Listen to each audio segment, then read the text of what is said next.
முக்கியமான எல்லோரும் வந்திருக்கீங்க. அனைவருக்கும் முதல்ல பணிவான வணக்கத்தை. தமிழருக்கு எல்லாருக்கும் வணக்கத்தை தெரிவிக்கிறேன். முருகண்ணே இல்லை இப்போ நம்ம போன ஏப்ரல் மாதத்துலேருந்து தொடர்ந்து வறட்சி வாரத்தில் பண்ணியிருக்கோம். பயிர் இன்சூரன்ஸில் State Bank of India insurance company வந்து ஒரு 50 லட்சம் ரூபாயை நம்ம விவசாயிகிட்ட வசூல் பண்ணிவிட்டு ஏமாற்றிட்டு போயிட்டோம். இப்போ வந்து நம்ம மாநில அளவுலேயே இப்போ என்ன கேட்குறோன்னு சொன்னால், இனிமேல் இந்த தனியார் கம்பெனிகளுக்கு இன்சூரன்ஸ் கொடுக்காதீங்க. ஒரு ஏக்கருக்கு 450 ரூபா கட்டுறான்.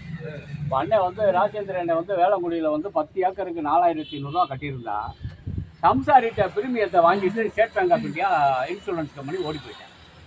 அப்போ அரசு தான் பண்ணணும். இன்னொன்று இப்போ என்ன, இப்போ நம்ம பெரிய மாநில அளவில் பெரிய அளவு இப்போ அவர் கோயம்புத்தூர் மோடி ஐயா வந்திருக்க வரைக்கும் நம்ம கொண்டு போயிட்டான். நீ வந்து இன்சூரன்ஸை வந்து தனித்தனி நபருக்கு மகசூல் பார்த்து இன்சூரன்ஸ் கொடு. இப்போ மோட்டர் பைக்கோ, காரோ, இப்போ லாரியோ, டிப்பரோ, ஜேசிபியோ, ஒரு வண்டி வச்சிருக்க ஆளுக்கு ஆக்சிடென்ட் ஆச்சுன்னா அந்த வண்டிக்கு தானே இன்சூரன்ஸ் கொடுக்குற. அப்போ கருப்பியாவுக்கு இன்சூரன்ஸ் லாஸ் ஆனால் நீ கருப்பியாவுக்கு தான் கொடுக்கணும். கிராமத்திலே பிற்காவிலேயே ஒரு இடத்த கிராமத்தில் ஒரு சர்வே நம்பரை இவன் அடுத்து பார்த்துட்டு இந்த சர்வே நம்பர் தான் எல்லாத்துக்கும் பொருந்தும்னா அது நம்ம ஏற்றுக்க முடியாதுன்னு சொல்லிட்டோம். இனிமேல் தனிநபர் மகசூலை கணக்கிட்டு கொடுக்கணும்னு சொல்லிட்டோம். இப்போ பயிர் இன்சூரன்ஸை பொறுத்த வரைக்கும் திருச்சுழி தாலுகாவில் 68 கிராமங்களுக்கு சுத்தமாக மழை இல்லை. விவசாய